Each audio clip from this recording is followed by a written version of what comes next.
नमस्कार दोस्तों आज की वीडियो में आपके साथ शेयर करने वाली गर्मियों के सबसे खूबसूरत फूल वाला पौधा जिसको कि हम कहते हैं पोशलुका। इसको हम कई नामों से जानते हैं। इसको मॉसरोज, पोशलुका, 9 o'clock कई नामों से हम जानते हैं। दोस्तों ये काफ़ी हार्डी प्लांट होता है। अगर एक बार आपने इस प्लांट को अपने गार्डन में ऐड कर लिया तो दोबारा से इस प्लांट को खरीदने की जरूरत नहीं पड़ेगी। सालों से ये प्लांट चलता रहता है। ये एक परमानेंट प्लांट है।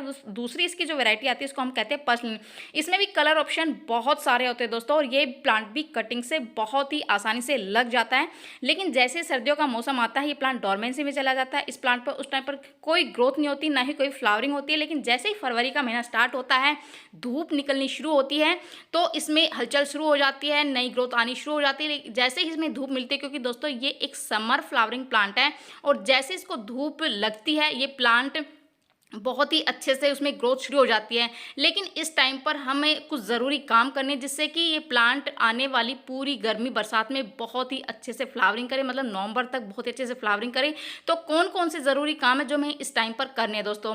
पहला काम तो ये है कि एक समर फ्लावरिंग प्लांट है और इसको आपको पूरे दिन की धूप में रखना है। जितनी ज़्यादा धूप इस प्लांट को मिलती है उतनी ही ज़्यादा फ्लावरिंग इस प्लांट पर होती है, उतनी ही जल्दी ग्रोथ इस प्लांट पर होती है। दूसरा काम दोस्तों साफ़ सफाई का करना है, क्योंकि अभी इस प्लांट पर किसी तरह की ग्रोथ नहीं हो रही थी। ये प्लांट एक साइड में रखा हुआ था तो इसमें बहुत सारी खरपतवार उग गई है। तो इस टाइम पर जितने भी खरपतवार, जितने भी जो बेकार से प्लांट इसमें उग गए हैं उनको आप उखाड़ कर फेंकना है। और उसके बाद जितने भी सूखी टहनियाँ वगैरह इस प्लांट पर, जितनी भी सूखी पत्तियां हैं उसको आपको निकालना है। उसकी थोड़ी कटाई छटाई अच्छे से करनी है, जितनी भी सूखी पत्तियां, क्योंकि आप देख सकते हैं इसकी हालत क्या हो रखी है बिल्कुल, और इसमें न्यू ग्रोथ वो स्टार्ट हो चुकी है। लेकिन इस टाइम पर अगर हम ये ज़रूरी काम अपने पौधे पर कर लेते हैं तो पूरी गर्मी बहुत ही अच्छे से इस प्लांट पर जो है वो फ्लावरिंग होती है।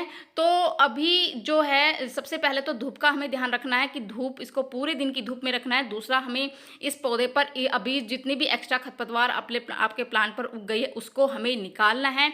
तीसरा काम, पानी का विशेष ध्यान रखना है दोस्तों, क्योंकि जैसे ही अभी क्या थे कि प्लांट पर सर्दियों में हम इस पर पानी कम दे रहे थे, क्योंकि इसमें फंगस की समस्या बहुत ही जल्दी आ जाता है। और वाटरिंग की वजह से इसकी जड़ें हैं वो गलनी शुरू हो जाती है। तो पानी का इस टाइम पर पूरे दिन की धूप में रख के आप पानी का प्रॉपर ध्यान रखें दोस्तों। और उसके बाद नेक्स्ट जो काम हमें करना है, इस प्लांट की रिपोर्टिंग करनी है, क्योंकि काफ़ी टाइम से ये प्लांट इसी मिट्टी में लगा हुआ था। इसमें न्यूट्रिशन है वो बिल्कुल ख़त्म हो चुके हैं। तो हमें एक नई सॉइल मिक्स इसके लिए बनानी है जो कि न्यूट्रिशन से भरी होगी, और जितना ज़्यादा न्यूट्रिशन इस प्लांट को मिलेगा उतनी ही ज़्यादा फ्लावरिंग इस प्लांट में होगी। तो ये परफेक्ट टाइम है इस प्लांट की रिपोर्टिंग करने का दोस्तों। तो ये जो मिट्टी है इसको हम बिल्कुल निकाल देंगे, क्योंकि ये बिल्कुल न्यूट्रिशन इसमें बिल्कुल भी नहीं है। काफ़ी टाइम से ये प्लांट इसी मिट्टी में लगा हुआ था। तो हम इसके लिए नई मिट्टी तैयार करेंगे जिसमें बहुत सारे न्यूट्रिशन हम ऐड करेंगे। और उसके बाद पूरी गर्मी जो है ना, इसमें कुछ और ज़्यादा डालने की हमें ज़रूरत नहीं है। अगर हम अच्छी सी मिट्टी हम इसके लिए तैयार कर देते हैं तो फिर हमें और कुछ ज़्यादा इसमें डालने की जरूरत नहीं पड़ेगी दोस्तों। क्योंकि बाद में क्या होता है कि इसमें किसी तरह का खाद नहीं जाता, क्योंकि ये काफ़ी भूसी हो जाता है, इसकी जड़ें काफ़ी फैल जाती है, और इसमें हम लिक्विड फर्टिलाइज़र ही डाल सकते हैं। वैसे इसकी में ज़्यादा खाद हमें इसमें नहीं डाल सकते।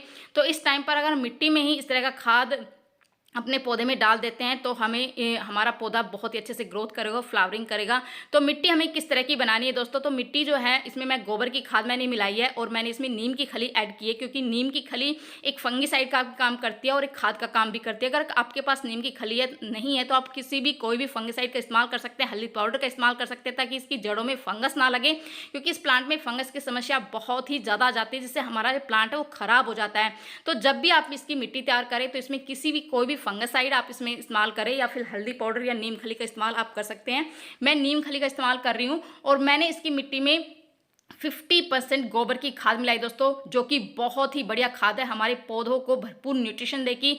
इसमें ज़्यादा पूरी गर्मी आपको फिर कुछ ज़्यादा ऐड करने की जरूरत नहीं होगी। इसमें हम सिर्फ लिक्विड फर्टिलाइजर का इस्तेमाल करेंगे उसके बाद, और हमारा जो पौधा है बहुत ही अच्छे से ग्रोथ करेगा। ये प्लांट है कटिंग से भी बहुत ही आसानी से तैयार हो जाता है। तो आप इसके नए पौधे भी इस टाइम पर बना सकते हैं, और बहुत ही अच्छे से ये काम करेगा दोस्तों। इस टाइम पर रिपोर्टिंग करने के बाद हमें बहुत ही एक न्यूट्रिशन से भरा हुआ खाद डालना है। तो इसमें मैं जो गोबर के गाय का कंडा आता है उसको मैंने 1 दिन के लिए पानी में भिगोकर छोड़ दिया था। इस लिक्विड फर्टिलाइज़र का इस्तेमाल अगर इस टाइम पर हम अपने पौधे पर करते हैं तो हमारे पौधे की जो ग्रोथ है वो बहुत ही सुपर फास्ट होगी और इसमें फ्लावरिंग है वो बहुत ही जल्दी से जल्दी होगी। कलियाँ बहुत ही जल्दी स्टार्ट बननी शुरू हो जाएगी। जितनी जल्दी ग्रोथ होगी उतनी ही जल्दी कलियाँ इसमें बननी शुरू हो जाएगी। तो जितने भी पौधे मैंने रिपोर्ट किए हैं उसमें मैं जितना ये जो लिक्विड फर्टिलाइज़र है उसमें मैं डाल दूंगी, जिससे मेरा पौधा है वो बहुत ही अच्छे से जो है ना बहुत अच्छे से ग्रोथ करेगा। दोस्तों इसकी ये काम करने के बाद हमें अपने प्लांट को पूरे दिन की धूप में रखना है। पूरे दिन की धूप में अगर हम इस प्लांट को रखेंगे तो बहुत ही अच्छे से ये प्लांट बहुत अच्छे से ग्रोथ करेगा और इसमें बहुत ही फास्ट जो ग्रोथ हो शुरू हो जाएगी और हमारा जो प्लांट है वो आप कुछ दिन बाद आप देखेंगे ये पूरा जो गमला है वो काफ़ी ज़्यादा भरा फूलों से भरा होगा। दोस्तों तो इसमें जो कलर है वो बहुत सारे आते हैं। आप अगर इस टाइम पर नर्सरी से में भी जाते हैं तो नर्सरी में भी आपको बहुत सारे इसमें कलर ऑप्शन मिल जाएंगे और बहुत ही ज़्यादा ये जो लो मेंटेनेंस प्लांट है, मतलब कम देखभाल में ढेरों फूल आप इस प्लांट से ले सकते हैं दोस्तों।